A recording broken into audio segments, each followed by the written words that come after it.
بالله السميع العليم من الشيطان اللعين الرجيم. بسم الله الرحمن الرحيم. الحمد لله رب العالمين والعاقبة للمتقين والجنة للموحدين والنار للملحدين،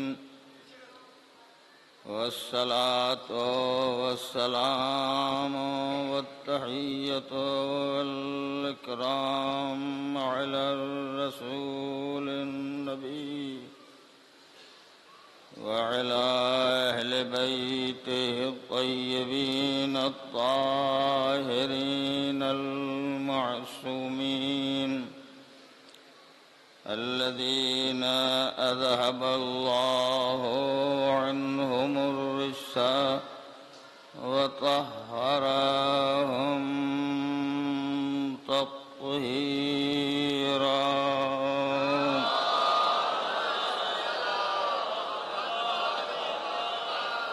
اللعنة الدائمة الباقية على قاتليهم وغاصبي حقوقهم ومنكري فضائلهم وأعدائهم إلى يوم الدين.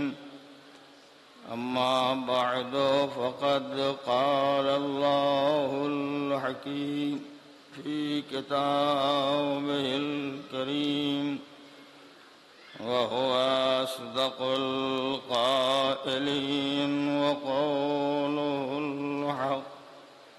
بسم الله الرحمن الرحيم. يا أيها الذين آمنوا إذا ناجيتم الرسول فقدموا بين يدي نجواكم صدقة ذلك خير لكم وأطهر. صلوات.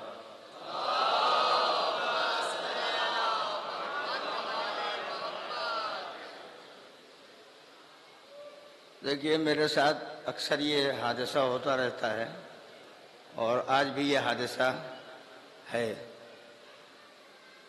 کہ ایسے حالات ہوتے ہیں جہاں کسی بزرگ عالم، کسی عظیم خطیب کو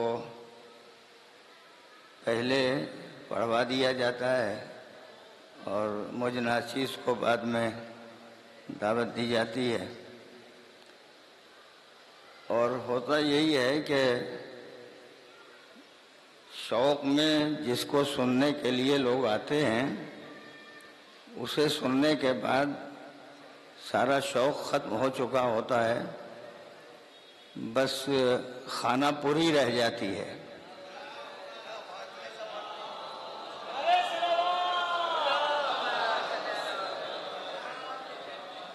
اب یہ جتنا بھی مجمع بیٹھا ہوا ہے، یہ مجھے سننے کے لیے نہیں بیٹھا ہوا ہے، یہ تو مولانا کے فرزند اور ان کے اعزاء نے جو لوگوں کو بلایا ہے تو لوگ بیٹھے ہوئے ہیں.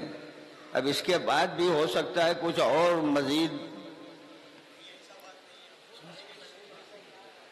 تو اس کے شوق میں بیٹھے ہوئے ہیں. بہرحال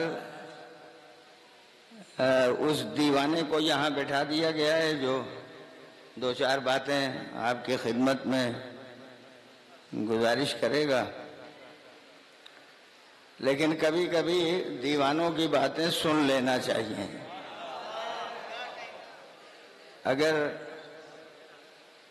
ساری دنیا مل کے کسی کو دیوانہ کہے تب بھی بہلول دانا ہی رہیں گے، دیوانے نہیں ہوں گے. تو جب ایسے حالات پیدا ہوتے ہیں اور پھر آپ نے سن لیا کہ تاریخ اسلام بعثت سے لے کے غدیر تک سب سنا دی گئی، وہ سب آپ نے سن لیا،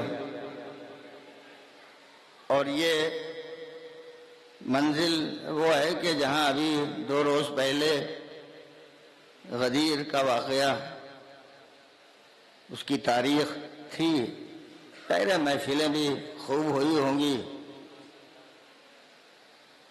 اور اب یہ تو بعد میں اکثر کہتا رہتا ہوں مجلسوں میں کہ کبھی کبھی مجلس سے پہلے کسی شاعر کو پڑھوا دیا جاتا ہے، اچھے شاعر کو جو خوشگولو ہوتا ہے، جس کا گلا بڑا اچھا ہوتا ہے، تانسین کے قبر سے وہ ہڈی اٹھا کے لایا ہوتا ہے جو اپنے گلے میں فٹ کیے رہتا ہے، اور جب وہ پڑھتا ہے تو جتنا وہ تانتا جاتا ہے اتنا ہی مجمع تنتا جاتا ہے، اور پھر یہ لوگ سننے کے لیے مسلسل تیار رہتے ہیں۔ تو ایسے مواقع پر بہت سی باتیں یاد آتی ہیں جو میں کبھی کبھی گزارش کر دیتا ہوں۔ اتنے فضائل آپ نے ابھی قبلہ و کعبہ سے سماعت کیے ہیں، اس میں کچھ لوگ سمجھتے رہے ہوں گے، کچھ نہیں سمجھتے رہے ہوں گے، اس لیے کہ جو زبان سے واقف یا زبان کی لطافت سے واقف نہیں ہوں گے ان کی سمجھ میں بات نہیں آئی ہوگی، اور ترجمانی کرنے والا ترجمانی ہی کر سکتا ہے، بیان کرنے والے کے قلب کے اثرات کو مجمع پر مؤثر نہیں کروا سکتا، اس لیے وہ الفاظ استعمال کرتا ہے۔ بہرحال سارے فضائل اور مکارم مولائے کائنات امیر المومنین علی بن ابی طالب علیہ السلام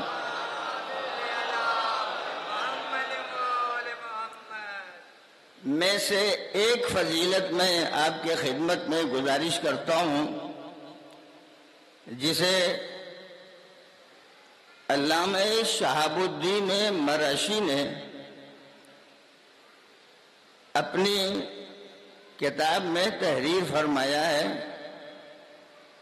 جو کتاب انہوں نے شہید ثالث علیہ الرحمہ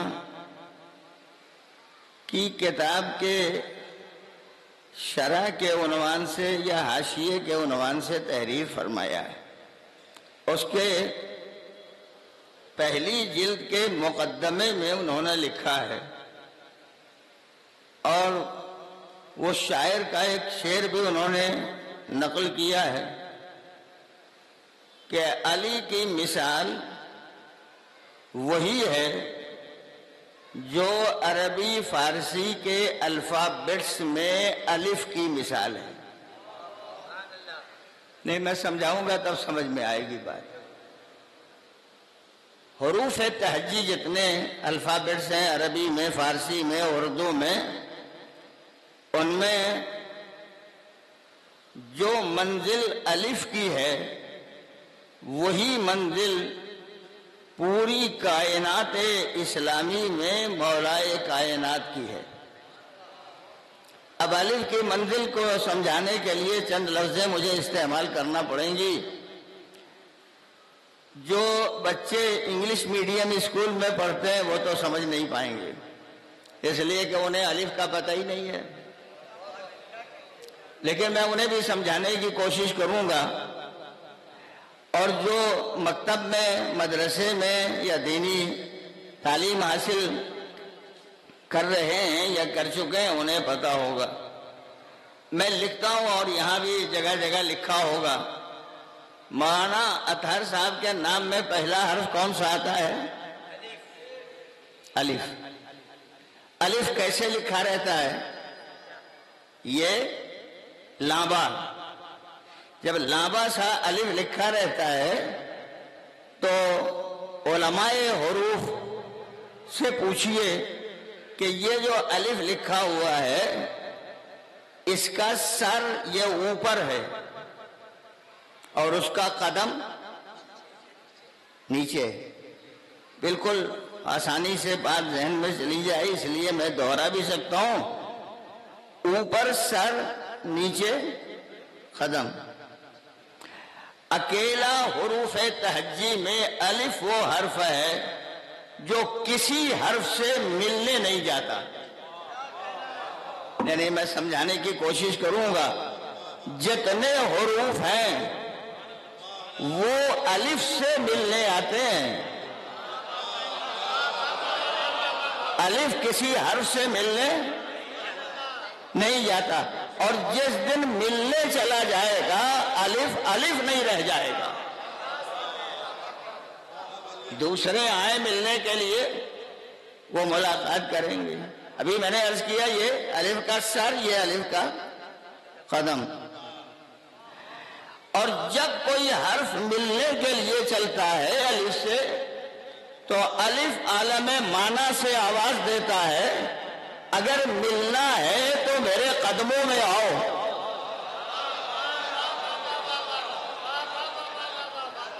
ورنہ اگر سر سے ملنے کی تمنا کی تو سر سے اڑ جاؤ گے، کہیں تمہارا پتہ نہیں چلے گا۔ دوسری بات، عالم معنی سے الف آواز دیتا ہے، اگر تمہیں ملنے کے لیے آنا ہے تو اپنی اصلی حیثیت گھٹا کے آنا۔ نہیں ابھی بچوں کی سمجھ میں نہیں آیا ہوگا، میں عرض کر دوں، یہ بے لکھی ہوئی ہے لمبی سی، اگر بے ملنے کے لیے چلے تو الف آواز دیتا ہے، گھٹو گھٹو گھٹو، چھوٹی ہو جاؤ تب ملنے کے لیے آؤ، منی سی رہ جاؤ تب ہم تمہیں ملا لیں گے۔ اور اگر اپنی اصلی حیثیت میں آئے تو کبھی نہیں ملائیں گے، تو گھٹ جائے تب ملاتا ہے۔ مگر کبھی الف بھی آتا ہے الف سے ملنے، مگر جب الف الف سے ملنے آتا ہے تب یہ نہیں کہتا کہ میرے قدموں میں آؤ، تب یہ کہتا ہے تم میرے جیسے ہو نا، یا میرے سر پہ آ جاؤ یا میرے داہنے آ جاؤ، مگر داہنے آؤ گے تو ذرا اونچے رہو گے، یوں نہیں سمجھ میں آئے گا۔ پورا مرقع اگر دیکھنا ہو تو قدیر کے میدان میں آؤ، تب تمہیں مرقع سمجھ میں آئے گا۔ ایک الف دوسرے الف سے مل رہا ہے، وہ بلند کیے ہوئے ہیں، یہ بلند ہونے والا۔ نہ جانے کیسے کیسے تاریخ کے لکھنے والے ہوں گے جنہوں نے لکھا ہوگا۔ میں تو اکثر یہ بات جب پڑھتا ہوں تو مجھے اندازہ ہوتا ہے تاریخ حضور سرور کائنات جناب محمد مصطفیٰ صلی اللہ علیہ وآلہ وسلم روحی و مولا لبی لہ الفدا میں کوئی ایسا موقع آیا ہی نہیں تھا، کوئی ایسی منزل آئی ہی نہیں تھی جب دنیا پیغمبر کی بہادری، شجاعت، طاقت، ہمت، قوت کا اندازہ لگاتی۔ کسی جنگ میں نبی نے تلوار چلائی؟ نہیں چلائی۔ نیزہ اٹھایا؟ نہیں اٹھایا۔ خنجر چلایا؟ نہیں چلایا۔ کوئی اسلحہ استعمال کیا؟ نہیں استعمال کیا۔ حد یہ ہے کہ خندق کے میدان میں جب سب چپ تھے تب بھی نبی نے اپنی طاقت کا استعمال نہیں کیا، تو کیسے اندازہ لگتا کہ نبی کتنا طاقتور ہے؟ میں نے بھرپور توجہ رکھیے گا تو میں فقرہ کہوں گا، کیسے اندازہ ہوتا نبی کتنا طاقتور ہے؟ تو کسی ایک طاقتور کو سامنے رکھو، بدر کا فاتح، احد کا سورما، خندق کا کل ایمان، خیبر کا کرال، جمل و صفین و نہروان کا فاتح، ساری کائنات پر اقتدار و قوت بوجھ خدا رکھنے والا کتنی طاقتوں کا مالک ہوگا؟ علی آواز دیتے تھے اگر قدم جما کے کھڑا ہو جاؤ تو عرب و عجم کے سارے بہادر اگر ہلانا بھی چاہے تو علی کے قدموں میں لغزش نہیں پیدا ہوگی۔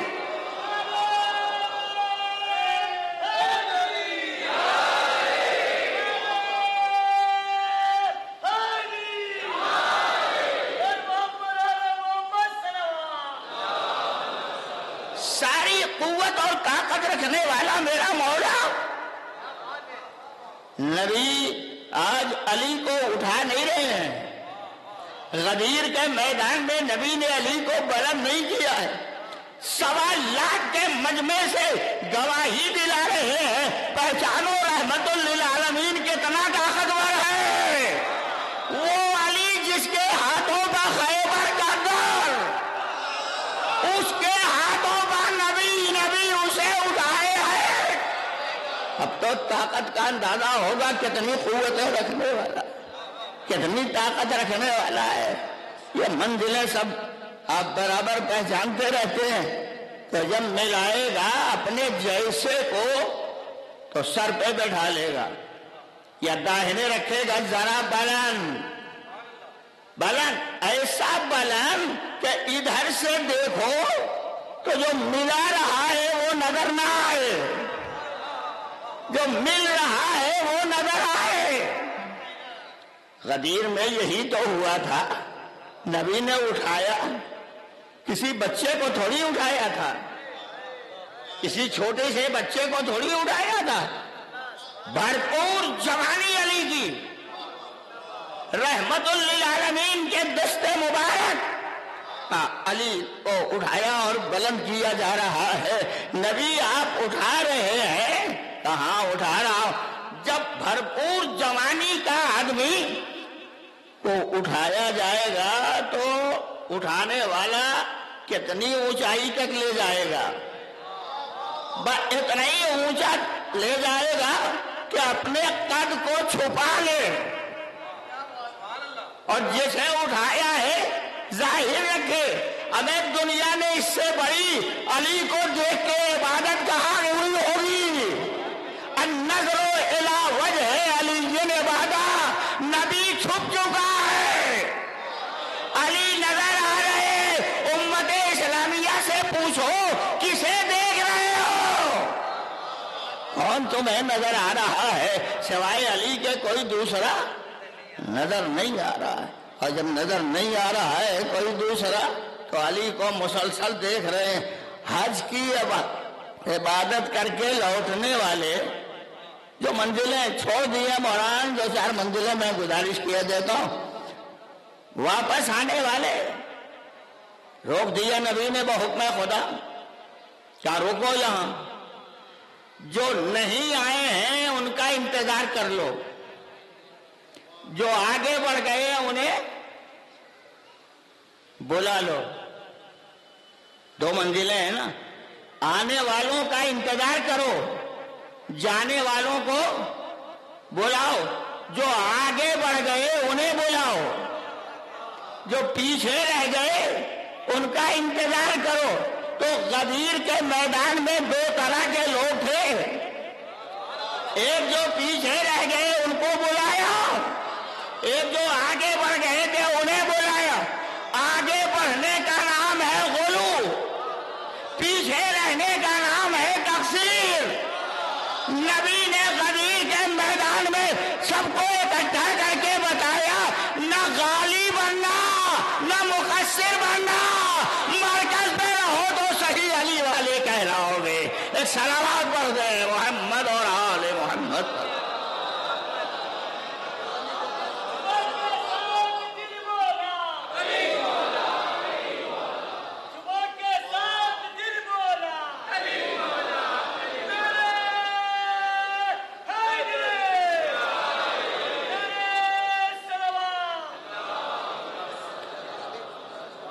میں سب اجمالی طور پر آپ کی خدمت میں گزارش کر دیتا ہوں، تفصیل نہیں عرض کروں گا. پہلی بات میں نے کہی ہے، علی بمنزل الف.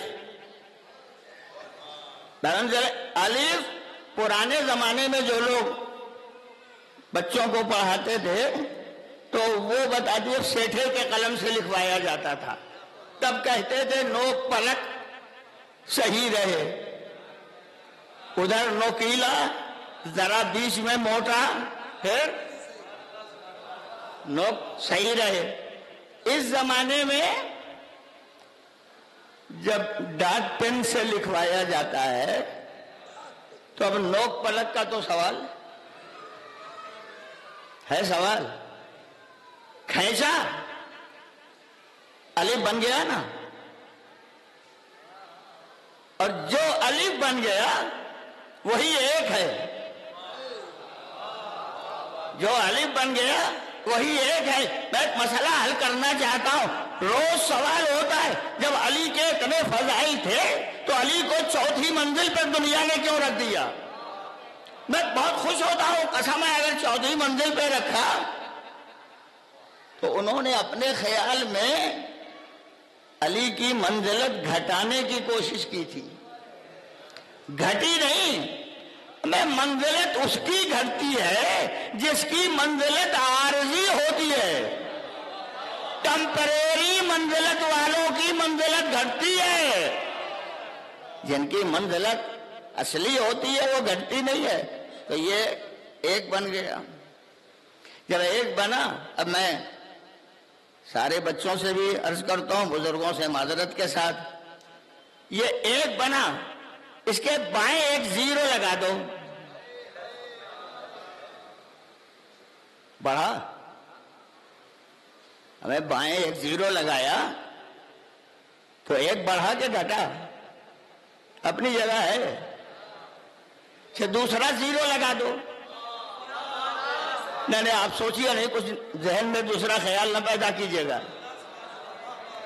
تین زیرو، اچھا میں عدد بڑھا ہی دیتا ہوں، 4 زیرو لگا دو، جتنے زیرو چاہو لگاؤ، ایک ہے۔ یہی زیرو داہنے لگاؤ، ایک زیرو لگاؤ داہنے، بڑھا کے گھٹا، 1 10 ہو گیا۔ دوسرا زیرو لگاؤ، 100 ہو گیا۔ تیسرا زیرو لگاؤ، 1000 ہو گیا۔ ادھر سے پڑھو، پہلا زیرو، دیکھیں کہنا میرا کام ہے، باقی آپ سوچتے رہیے گا۔ جتنے زیرو چاہے لگاتے چلے جاؤ، جب ادھر سے پڑھو گے زیرو، ادھر سے پڑھو، ادھر کا زیرو 10 بنا رہا ہے، پھر 100 بنا رہا ہے، پھر 1000 بنا رہا ہے۔ زیرو میں صلاحیت نہیں ہوتی ہے۔ قسم ہے وہ لفظ نہیں کہوں گا جو آپ سننا چاہتے ہیں، ممبر اجازت نہیں دیتا ہے۔ زیرو میں صلاحیت نہیں ہوتی ہے آگے بڑھنے کی، ایک میں صلاحیت ہے۔ ادھر لگاؤ 10 100 1000، جتنے پڑھاتے جاؤ ایک بڑھتا جائے، زیرو اپنی جگہ زیرو رہے گا، یہ ایک بڑھتا چلا جائے گا۔ کیوں؟ اس لیے کہ جس میں صلاحیت ہوگی وہی بڑھے گا، جس میں صلاحیت نہیں ہوگی وہ نہیں بڑھے گا۔ 2 باتیں میں نے کہہ دی ہیں اس سلسلے کی، اب ایک مل کے صلوات پڑھ دیجیے محمد اور آل محمد۔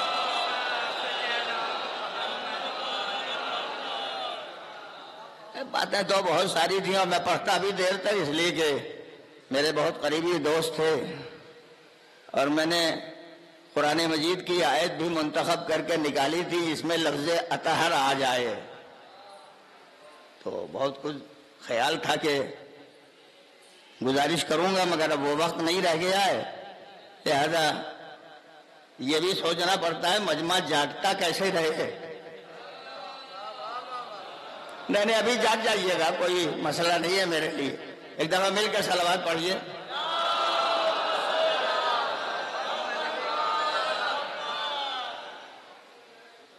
ایک مولا کائنات کی فضیلت، میں نے ابھی شروع میں کہا تھا، شاعر کو اگر خطیب سے پہلے پڑھوا دیا جائے تو خطیب کو زحمت ہوتی ہے کہ نہیں ہوتی ہے نا؟ اس لیے کہ سبحان اللہ، واہ واہ، مدح سرائی جو کچھ بھی ہے وہ آدھے سے زیادہ تو شاعر لے جاتا ہے، آدھی جو بچی رہتی ہے اس میں آدھی مجمع سخاوت کرتا ہے تب دے دیتا ہے، اور اگر ذرا بخیلی سے کام لیا تو وہ بھی رہ جاتی ہے۔ نہیں کیوں بخیلی، ذرا اگر اونگ گیا تب بھی، مگر شاعر کی قسمیں کتنی ہیں اب کوئی نہیں بتائے گا۔ جو صاحب شاعر ہوں میں ان سے ہاتھ جوڑ کے معذرت بھی کرتا ہوں، ساری قسمیں بیان کروں تو کئی گھنٹے چاہیے، مگر دو قسمیں، ایک ہوتا ہے اصلی شاعر اور ایک ہوتا ہے گلے باز۔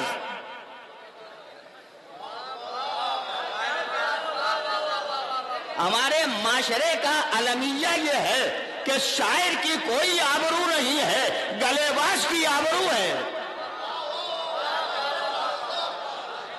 جو بہترین گلے باز ہو اس کی 10,000 15,000 20,000 ہاں دیں گے، آؤ تو۔ اور یہ جو اصلی والا شاعر ہے اس کو چائے پلانے کے روادار نہیں ہوتے، اسے بلاؤ، وہ آواز اس کی بہت اچھی ہے، گلا اچھا ہے، پڑھتا بہت اچھا ہے۔ اور دوسرا المیہ سنو، ہمارے معاشرے کا المیہ یہ ہے کہ جب قصیدے کا محفل کا پوسٹر چھپتا ہے تو گلے باز کا نام سب سے اوپر، شاعر کا نام سب سے نیچے۔ تیسری بات سن لو، گلے باز کو پڑھوایا جاتا ہے پیک ٹائم پر، جب سارا مجمع ہماکن گوش ہوتا ہے۔ شاعر کو پڑھواتے ہیں 3 بجے رات میں، 4 بجے صبح ہوتے ہوتے، جب آدھا مجمع جا چکا ہوتا ہے، آدھا اونگتا رہتا ہے، آدھا سوتا رہتا ہے۔ چوتھا فرق سنو، شاعر جب گلے باز جب پڑھتا ہے تو مجمع کہتا ہے دوبارہ پڑھیے گا، تیسری بار پڑھیے، پڑھتے رہیے۔ اور جب شاعر کو ناظم مقاصدہ بلاتا ہے کبھی کہتا ہے حضور ذرا وقت کا خیال رکھیے گا،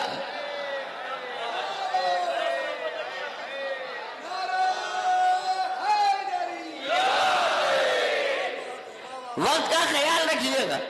اور کبھی کبھی یہ بھی حادثہ ہوتا ہے کہ گلے باز جس شاعر کا کلام پڑھتا ہے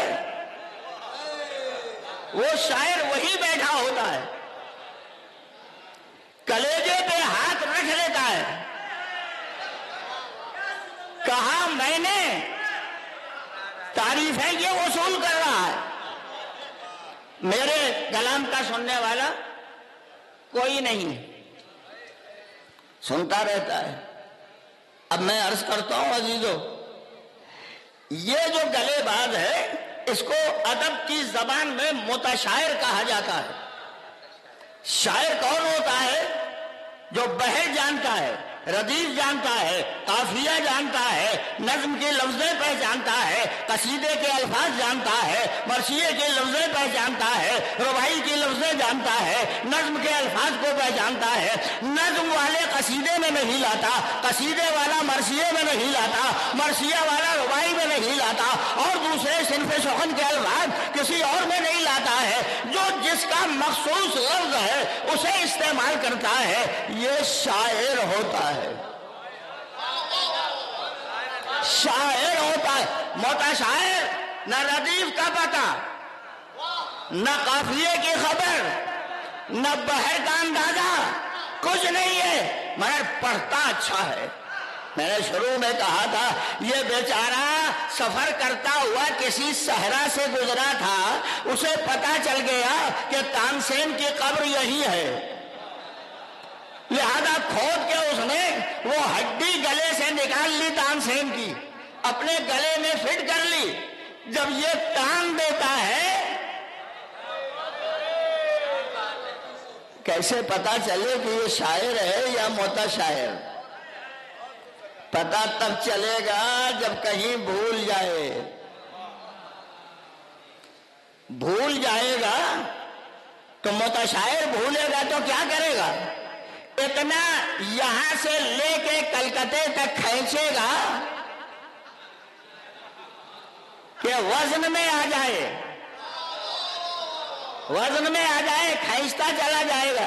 اور جب شاعر بھولتا ہے تو لفظوں کا خزانہ ہوتا ہے، ایک لفظ کے بعد دوسرا لفظ، دوسرے کے بعد تیسرا لفظ، چوتھا لفظ۔ یہ میر انیس مرحوم کے لیے مشہور ہے۔ لکھنؤ میں مرثیہ پڑھتے ہوئے امام حسین علیہ السلام کے شان میں کوئی ایک لفظ استعمال کیا تھا جو لکھنؤ کے لطیف مزاج پہ پار ہو گیا تھا، صرف مجمع نے دہرایا تھا۔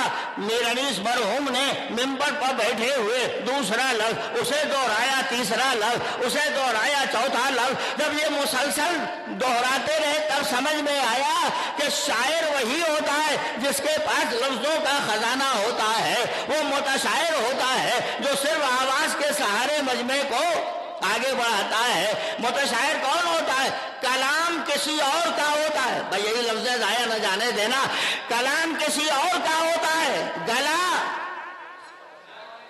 اس کا ہوتا ہے، کلام کسی اور کا، گلا اس کا ہوتا ہے۔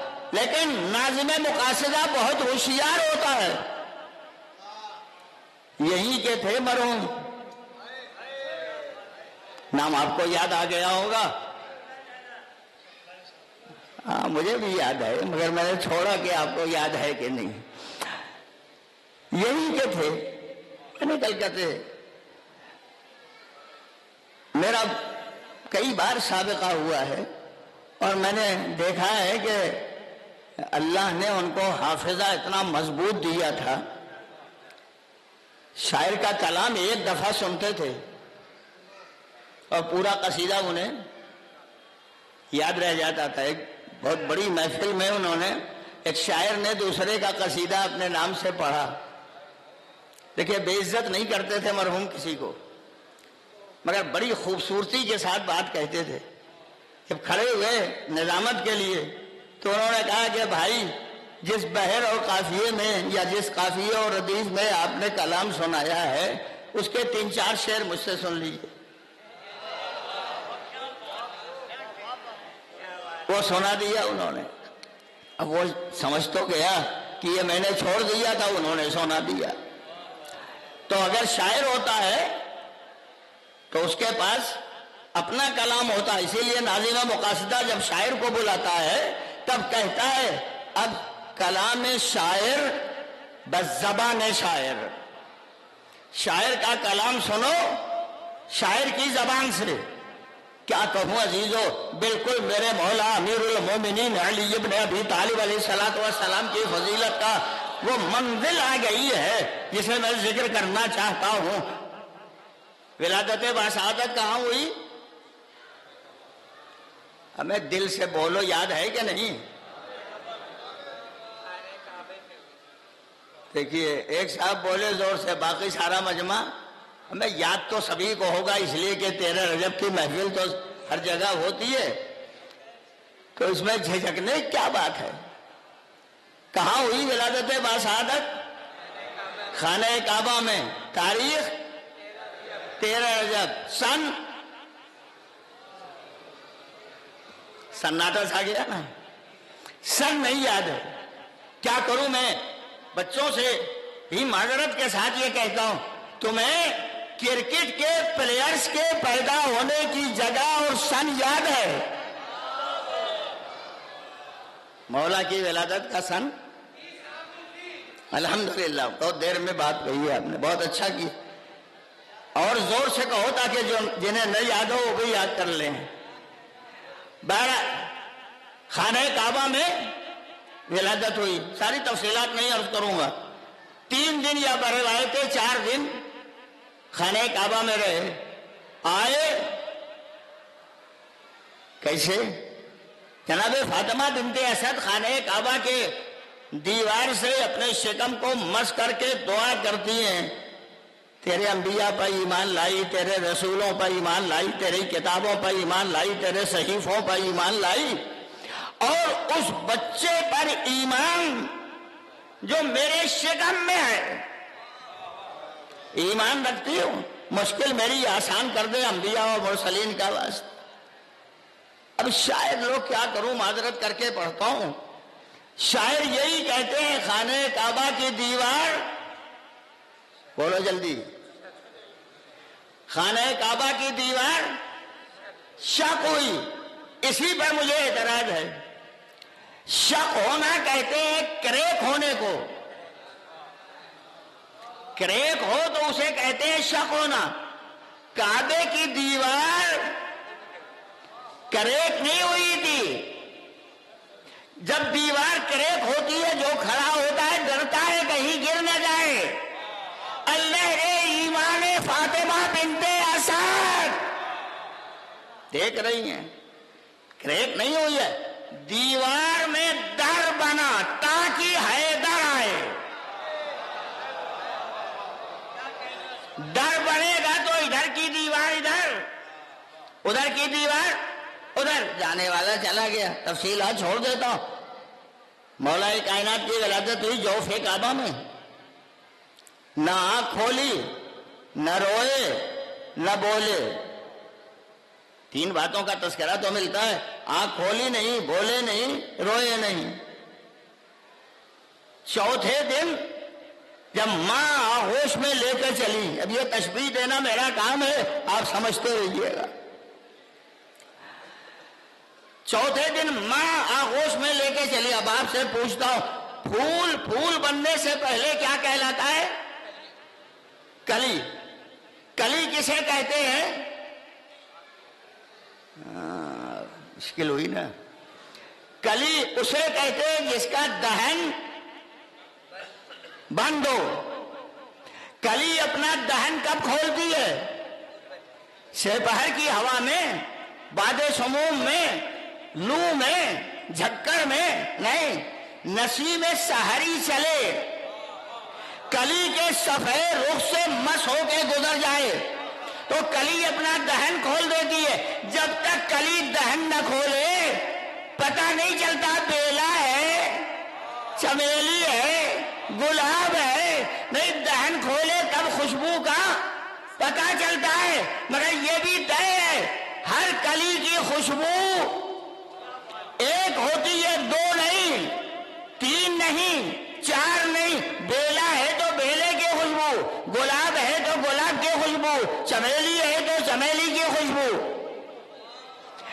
ادھر سے آغوش مادر میں امامت کی کلی چلی, ادھر سے رسالت کی نسیم سحری چلی. پر جیسے ہی ایک مقام پہ اکٹھا ہوئے کلی نے دہن کھول دیا.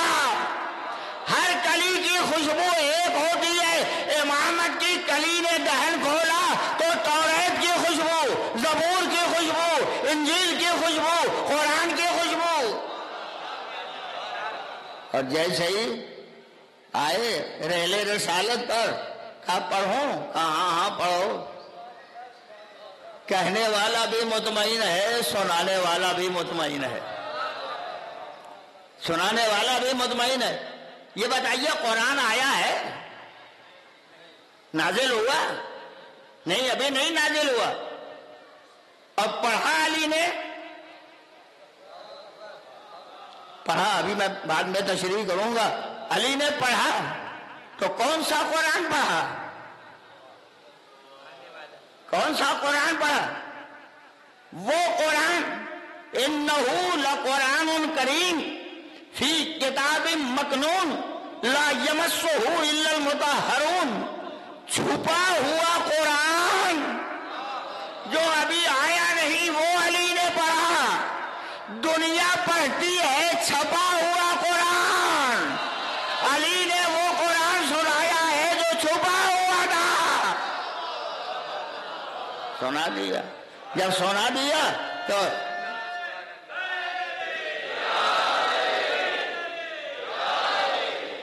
علی نے جب قرآن سنا دیا تو کہا یہی جاتا ہے, توریت پڑھی, زبور پڑھی, انجیل پڑھی نہیں.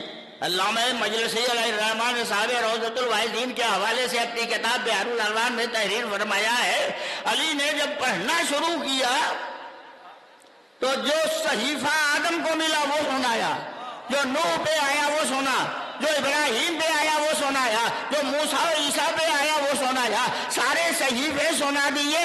تاریخ کے لکھنے والے سے پوچھو کتنا ٹائم لگا, کتنا وقت لگا علی کو سنانے میں. آج تک مورخ لکھ نہیں سکا کتنا وقت لگا. جو 3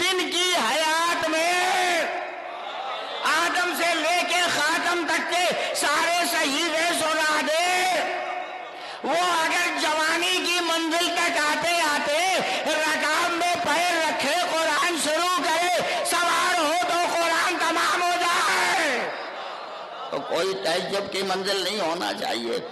سنا دیا. اب جس کے لیے میں نے اتنی مثالیں دی ہیں وہ سنا رہا ہوں. سنا دیا. نبی نے کیا کہا؟ سرٹیفائی کر دیا، تصدیق کر دی نبی نے. توریت موسیٰ سے اچھی پڑی، انجیل عیسیٰ سے بہتر پڑی، زبور داؤد سے بہتر پڑی. قرآن ویسے پڑھا جیسے میں پڑھتا ہوں. علی کی زندگی کے چوتھے دن نبی نے بتایا میرے جیسا دنیا میں نہ ڈھونڈنا، میرے جیسا میرے نور کا حصہ ہے وہ علی ابن ابی طالب، وہ ہے میری طرح پڑھتے. تو باتیں تو بہت ہیں اس میں عزیزو. جب نبی نے تصدیق کر دی تو ایک دفعہ دل چاہا خداوند عالم کی بارگاہ میں ہاتھ جوڑ کے کہو پروردگار تو نے توریت موسیٰ کو دی، اہل تھے کہ نااہل؟ کیا میں غیر مستحق کو اپنا عہدہ، اپنا منصب، اپنی کتاب نہیں دے سکتا؟ تو موسیٰ اہل تھے، دیا. عیسیٰ اہل تھے، انجیل دیا. داؤد اہل تھے، زبور دیا. پھر یہ نبی کیا کہہ رہے ہیں؟ موسیٰ سے بہتر توریت، عیسیٰ سے بہتر انجیل، داؤد سے بہتر زبور. اگر میری بات یاد ہے، ایک ہوتا ہے شاعر، دوسرا ہوتا ہے متشاعر.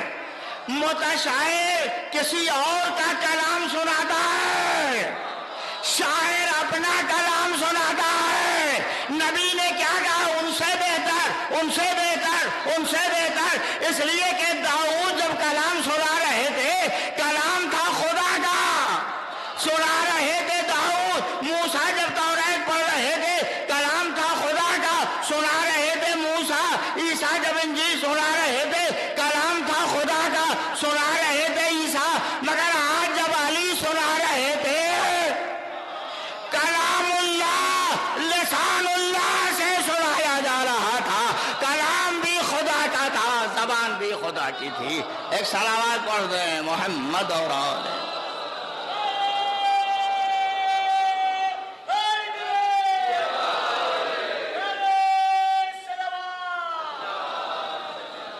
بس عزیزوں میں نے ساری گفتگو روک دی ہے.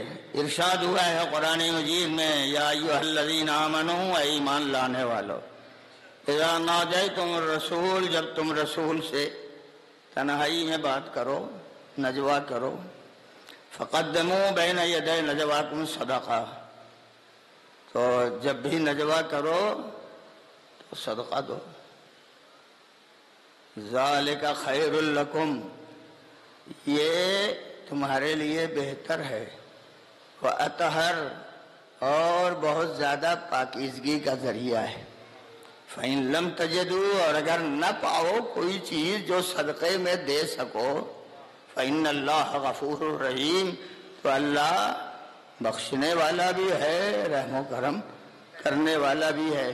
قرآن مجید کی یہ اکیلی آیت ہے جس پر نہ زمانے پیغمبر میں کسی نے عمل کیا اور نہ زمانے پیغمبر کے بعد کسی نے عمل کیا سوائے مولائے کائنات کے. مال رکھنے والے یا مال اکٹھا کرنے والے، دولت جمع کرنے والے، مال غنیمت کے پانے والے بہت سارے تھے، مگر صدقہ دے کے خرچ کرنے والے کوئی نہیں تھا سوائے مولا کائنات کے کہ ایک دینار کو 10 درہم میں مولا نے تبدیل کیا، اور جب تبدیل کیا روز 1 درہم خرچ کرتے تھے، نبی سے کچھ پوچھ لیتے تھے، دوسرے دن خرچ کیا پوچھ لیا، تیسرے دن خرچ کیا پوچھ لیا، اور پوچھتے چلے گئے 10 دن تک. اب موقع نہیں ہے نیجو کہ میں 10 باتیں سنا دوں، جنہیں دیکھنا ہوگا بہار الانوار میں دیکھ لیں گے، وہ 10 باتیں نقل کی گئی ہیں. 10 دن تک پوچھا، نجوا کیا ہے نا، پوچھ لیا نبی نے جواب دے دیا، سوال کیا نبی نے جواب دے دیا، اور جب جواب دے لیا تو نبی کا یہ جانشین بھی آواز دیتا ہے میں نے نبی سے بہت کچھ پوچھا ہے اور جو پوچھ لیا وہ میرے ذہن میں موجود ہے، کاش تم بھی پوچھ لیتے مجھ سے قبل اس کے۔ یہ حدیث کا فقرہ سلونی تفقدونی، یہ نہیں کہا علی نے کہ قبل اس کے کہ میں کھو جاؤں، قبل اس کے کہ تم کھو دو مجھے۔ مجمع علی کو کھو سکتا ہے، علی مجمع کو نہیں کھو سکتے، علی تو ساتھ ساتھ ہے، بد نصیب ہوگا جو علی کو چھوڑ دے گا، وہی خوش نصیب ہے جو علی کے ساتھ ساتھ ہے۔ اور میں نے جہاں تک مطالعہ کیا ہے تو اپنے کم ترین مطالعے کی بنیاد پہ کہتا ہوں علی نے 14 مرتبہ دعوی سلونی کیا ہے، 14 بار دعوی سلونی علی نے کیا ہے، مدینے میں اور کوفے میں۔ اور جب 14 بار دعویٰ کیا، ہر دعوے کے ساتھ کچھ نہ کچھ علی ضرور فرماتے رہے، کہاں سے میں نے علم حاصل کیا ہے، کس طرح حاصل کیا ہے، اور سارے جوابات آج بھی تاریخ میں موجود ہیں۔ میں ان کا تذکرہ اس وقت نہیں کروں گا، میں اتنا ضرور یاد رکھنا چاہیے کہ اگر آدمی وابستہ ہو جائے علی ابن ابی طالب علیہ السلام سے تو اسے علم بھی مل جائے گا، اسے ایمان بھی مل جائے گا، اسلام بھی مل جائے گا۔ اور اگر بات کو آخری منزل تک پہنچاؤں تو یہ کہہ سکتا ہوں اللہ نے علی کا نام بھی بڑا حسین رکھا تھا۔ کیا کروں، اب یہ کہنا پڑتا ہے۔ تاریخ میں 2 ہی نام ہیں جو بگڑتے نہیں ہیں، بگڑتے نہیں ہیں۔ آپ بولتے ہیں نا پانی وانی لاؤ، تو پانی تو ٹھیک ہے، وانی کیا ہے؟ کھانا وانا، کھانا تو ٹھیک ہے، وانا کیا ہے؟ روٹی ووٹی، روٹی ٹھیک ہے، ووٹی کیا ہے؟ تو ایک لفظ ہوتا ہے جسے کہا جاتا ہے موضوع، جس کے معنی ہوتے ہیں، اور دوسرا لفظ محمل، جس کے کوئی معنی نہیں ہوتے ہیں۔ جلدی سے بات کہہ کے ختم کر دوں، 2 نام ہیں جو بگاڑنے والے بگاڑنا بھی چاہیں تو بگاڑ نہیں پاتے۔ ایک لفظ ہے اللہ، جب بولو گے تو کیا کہو گے؟ اللہ واللہ، اللہ کہو گے ذات باری تعالیٰ کا نام، واللہ کہو گے خدا کی قسم۔ دوسرا نام ہے علی، میں بگاڑ کے بتاؤ، علی ولی، جب علی کہو گے مولود کعبہ، جب ولی کہو گے غدیر کا مولا، تو مٹ نہیں پاتے ہیں۔ اللہ نے بڑا پاکیزہ، بڑا حسین، بڑا خوبصورت نام رکھا ہے۔ دیکھیں میں پڑھتا نہیں ہوں اس طرح مجلس، مگر آج جو ماحول بنا تھا تو مجھے یہ باتیں سنانی پڑ گئی تاکہ مجمع یہ نہ کہے کہ مولوی صاحب تو ٹال کے چلے گئے۔ وہ آتا ہے مجھے ڈھنگ، بہت زندگی میری گزر گئی ہے یہ کرتے کرتے، مگر چند باتیں میں نے آپ کی خدمت میں گزارش کر دی ہیں، اور اسے ذہن میں رکھیے گا۔ اتنا عظیم، اتنا مرتبے، اتنی منزلت والا انسان، اس کا کردار دنیا اگر بگاڑنا چاہے تو بگاڑ سکتی ہے۔ آپ بتائیے جو آدمی چاند پر تھوکے گا وہ تھوک کہاں آئے گا؟ نہیں سمجھے نا؟ چاند پر جو تھوکے گا اس کا تھوک کہاں آئے گا؟ تھوکنے والے کے علی اس عظیم انسان کا نام ہے کہ کردار بگاڑنے والوں نے کوشش کی ہے بگاڑنے کی، جتنا بگاڑتے چلے گئے اتنا ہی ان کا کردار بگڑتا چلا گیا۔ علی کے کردار پر کوئی حرف نہیں آ سکا۔ وہ بلند ترین ذات، اور اس بلند ترین ذات کے بارے میں دنیا بہت کچھ کہتی رہی۔ میں نے چند باتیں آپ کی خدمت میں گزارش کی ہیں، بس ربط مصائب کے لیے چند لفظیں کہتا ہوں۔ اتنا حسین نام رکھا تھا، یقیناً منزل طہارت پر کمال کی منزل سے فائز تھے۔ اور جو آیت میں نے پڑھی اس میں دونوں لفظ ہیں، ذالک خیر لکم، خیر بھی ہے تمہارے لیے اور پاکیزگی بھی ہے، مگر کون نجوہ کرے گا؟ بیچ میں ایک لفظ کہہ دوں، جب نجوہ کرو رسول سے تو کچھ صدقہ دو، رسول نہ رہیں امام سے نجوہ کرو، کچھ صدقہ دو، امام نہ رہیں نائب امام سے نجوہ کرو، یہی تو منزل ہے۔ یہاں تو ہم لینے کے دعوے دار ہوتے ہیں، دینے کے دعوے دار نہیں ہوتے۔ خیر، بات آگے بڑھ جائے گی، اس لیے گزارش کو تمام کر دیتا ہوں۔ اگر امام کی خدمت میں جاؤ، کوئی معین رقم نہیں ہے کہ اتنے ہزار دو، اتنے لاکھ دو، اتنے 100 دو، تھوڑا سا دو، وہ خلوص کے ساتھ اگر دے دو گے تو بہت کچھ ہو جائے گا خدا کی بارگاہ میں، پیغمبر کی بارگاہ میں، مگر دنیا یہ کرنے کے لیے تیار نہیں۔ اور عجیب و غریب زحمتوں اور پریشانیوں میں مولائے کائنات کو رکھا گیا۔ کوئی سوچ سکتا ہے کہ جو بدر و احد و خندق و خیبر کا فاتح رہا ہوگا اس کے گلے میں رسی کا پھندا؟ سوچا نہیں جا سکتا، مگر دروازے پہ آئے ظالم۔ یہ بھی عام طور پر پڑھا جاتا ہے کہ دروازے پہ آگ و لکڑیاں جمع کی، صرف دروازے پہ نہیں تھی، پورا شہزادی کا گھر لکڑیوں سے گھیرا ہوا تھا۔ کیوں؟ آگ ایک جگہ لگائی جائے گی، لکڑیاں جلتے جلتے پورے مکان کو جلا دیں گی۔ آواز دی، کھول دو دروازہ۔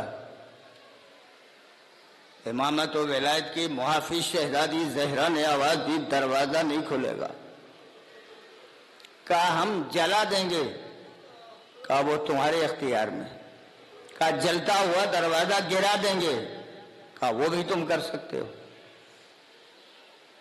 جلایا، جلتا ہوا دروازہ گرایا، پس در شہزادی کھڑی تھی، دیوار اور در کے درمیان شہزادی اس طرح پس گئی تھی جیسے پھل سے رس نچوڑ دیا جاتا ہے اور پھل میں کچھ نہیں رہ جاتا ہے، وہ حال میری شہزادی زہرا کا تھا۔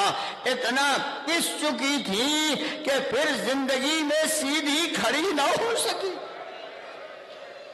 آپ سوچیں 18 برس کا سن، اور جب آٹا گوندنے کے لیے برتن اٹھاتی تھی تو برتن پیشانی سے لگ جاتا تھا، کمر خمیدہ شہزادی۔ دروازہ ظالموں نے دھکا دے کے کھولا، علی کی گردن میں رسن کا پھندا ڈالا، لے کے باہر چلے۔ میں صرف 2-3 باتیں کہتا ہوں بس آخر کلام میں۔ جب لے کے جانے لگے تو پرانے دور میں شرفاء اپنی کمر میں پٹکا باندھا کرتے تھے۔ شہزادی نے علی کے پٹکے میں ہاتھ ڈال دیا۔ قسم خدا کی میں کیسے کہہ دوں، ظالم ایک دفعہ آواز دیتے چھوڑ دو، کہا نہیں چھوڑوں گی، نہیں چھوڑوں گی۔ کشاں کشاں علی کو لے کے چلے، پٹکے میں ہاتھ شہزادی ڈالے ہوئے ہیں، میں کیسے لفظ استعمال کر دوں، آگے آگے علی، پیچھے پیچھے شہزادی زہرا، کھنچتی ہوئی چلی جا رہی ہے۔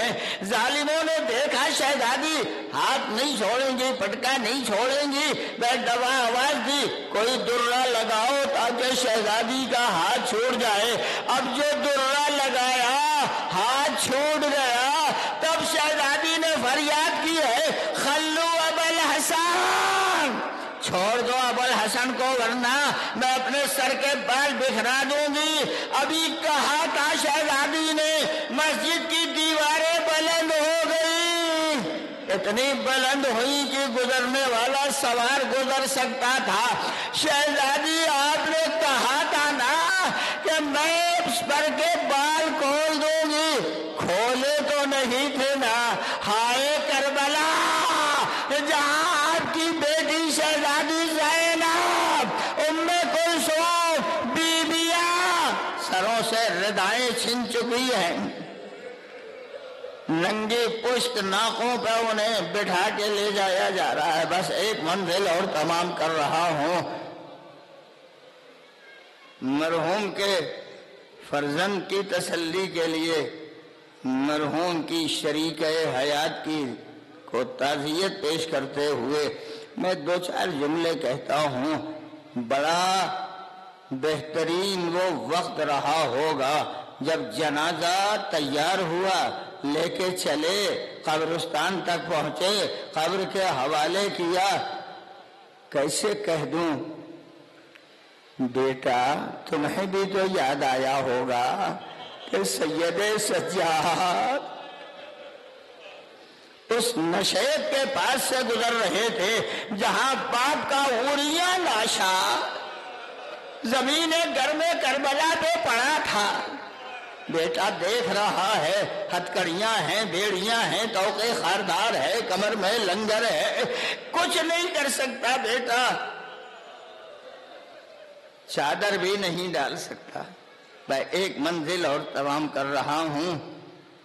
زینب نے دیکھا بھتیجے کی حالت، کہا میرے لال، عباس نہیں رہ گئے، قاسم نہیں رہ گئے، اونو محمد نہیں ہے، اکبر نہیں ہے، میرے لال کیا تم بھی ساتھ چھوڑ دو گے؟ آواز دی پوپی اماں، وہ بیٹا کیسے برداشت کرے جس کے باپ کا لاشا پہ گورو کفن پڑا ہو؟ اور بیٹا اس عالم میں نہ ہو کہ اپنے باپ کو کفن دے سکے، کفن پہنا سکے۔ یہ ایک منزل بس ختم و دعا۔ عزیزو، جب میں پڑھتا ہوں تو کبھی کبھی مجھے یاد یہ بھی آتا ہے کہ مولا حسین کا ایک بھائی عباس، ذاکرین بہت جناب عباس کے مصائب پڑھتے ہیں، اور یہ مصائب کا ٹکڑا بھی پڑھا جاتا ہے کہ کسی خطیب نے جناب عباس کے مصائب پڑھے، خواب میں میرے مولا آئے اور خواب میں آ کے کہا میرے ذاکر تو میرے مصائب نہیں پڑھتا؟ کہا مولا ابھی تو پڑھ کے آ رہا ہوں۔ کہا ایک سوال ہے، یہ بتا دے کوئی سوار سواری سے گرتا ہے تو پہلے اپنے جسم کا کون سا حصہ زمین پہ رکھتا ہے؟ خطیب خواب سے بیدار ہوا، زاروں قطار ہوتا رہا، آواز دی مولا، سوار ہمیشہ اپنے ہاتھ کو زمین پہ رکھتا ہے۔ ہائے میرا آقا عباس، شانے پہلے قلم ہو گئے، پشتے فرش سے زمین پہ جب آئے ہوں گے، کس طرح آئے مجھے نہیں معلوم، مگر عباس کو اس کا غم تھا کہ ہاتھ سلامت ہوں تو ہاتھ زمین پر ٹیک دیتا ہے۔ شہزادی زینب ہاتھ سلامت ہیں کہ نہیں ہیں؟ مگر رسن بندھی ہے، ہاتھ پسے گردن سے بندھے ہیں، ننگی پشت ناکوں پہ جب انہیں سوار کیا گیا ہے بیویوں کو اور اسیروں کو، اور شہداء کے لاشوں کے درمیان سے بیویوں کو لے جایا گیا ہے تو مقتل کا زغرہ ملتا ہے. ہر بیوی نے اپنے عزیز کے لاشے پہ اپنے کو گرا دیا. میرے مولا عباس آپ کہہ رہے تھے ہاتھ سلامت ہوتے تو زمین پہ ہاتھ ٹیک دیتے. ہائے زینب کی بے کسی، سلامت ہے ہاتھ مگر اتنی مجبور ہے کہ ناقے سے زمین پہ آئے مگر ہاتھ زمین پہ نہیں رکھ سکتی. یہ ایک منزل ختم و دعا عزیزو بس تمام کر دیا ہے. میں نے آخری فقرہ کہنا چاہتا ہوں. چلی ہیں اسیر ہو کے قیدی ہو کے سارے اسیر اور سارے قیدی جا رہے ہیں، ننگی پشت ناکوں پہ سوار ہیں، سب اپنی جگہ سوار ہیں. ایک ننھی سی بچی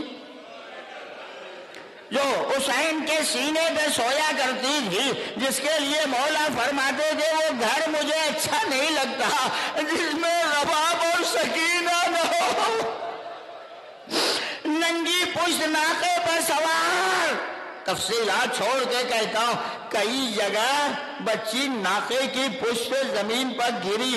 آخری مرحلہ جب آیا سمر ملعون کہتا ہے لاؤ آج میں روح حسین کو رولاؤں گا.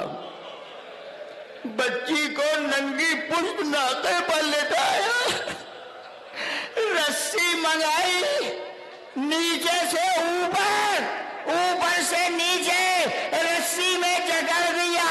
جب ناکا چلتا تھا تو کبھی بچی ادھر جاتی تھی کبھی ادھر جاتی تھی. جب پشت ناکا سے بچی کو اتارا گیا سینے کا گوشت اڑ چکا تھا. ہائے ننھی سی بچی فریاد کرتی رہی چچا آ جاؤ تیری بھتیجی عالم کرب و بے چینی میں. سیعلم الذین ظلموا ای منقلب ینقلبون انا للہ و انا الیہ راجعون. الہی بحق الزہرا و ابیہا و بعلہا و بنیہا.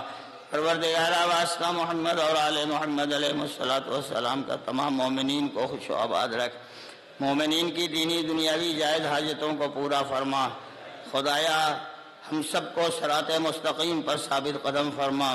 پروردگار قبلہ و کعبہ جناب مولانا سید اطہر عباس صاحب کو جوار معصومین میں بلند ترین مقام عنایت فرما. ان کے درجات کو بلند فرما، ان کے اخلاق کو صبر جمیل عنایت فرما. پروردگار امام کے ظہور میں تعجیل فرما، ہمیں ان کے اعوان و انصار میں شمار فرما. ربنا تقبل منا انک انت السمیع العلیم. آپ حضرات سے گزارش ہے کہ ایک بار سورہ الحم، تین بار سورہ اخلاص کی تلاوت کر کے حجت الاسلام والمسلمین علی جناب مولانا سید اطہر عباس صاحب قبلہ کی روح کو اشال فرما دیں. بسم اللہ الرحمن الرحیم. الحمدللہ رب العالمین الرحمن الرحیم مالک یوم الدین. ایاک نعبد و ایاک نستعین. اہدنا الصراط المستقیم صراط الذین انعمت علیہم غیر المغضوب علیہم ولا الضالین. بسم اللہ الرحمن الرحیم. قل هو اللہ احد اللہ الصمد لم یلد ولم یولد ولم یکن له کفوا احد. بسم اللہ الرحمن الرحیم. قل هو اللہ احد اللہ الصمد لم یلد ولم یولد ولم یکن له کفوا احد. بسم اللہ الرحمن الرحیم. قل هو اللہ احد اللہ الصمد لم یلد ولم یولد ولم یکن له کفوا احد. اللہم صل علی محمد وآل محمد. اللہم صل علی محمد وآل محمد. اللہم صل علی محمد وآل محمد. ماتم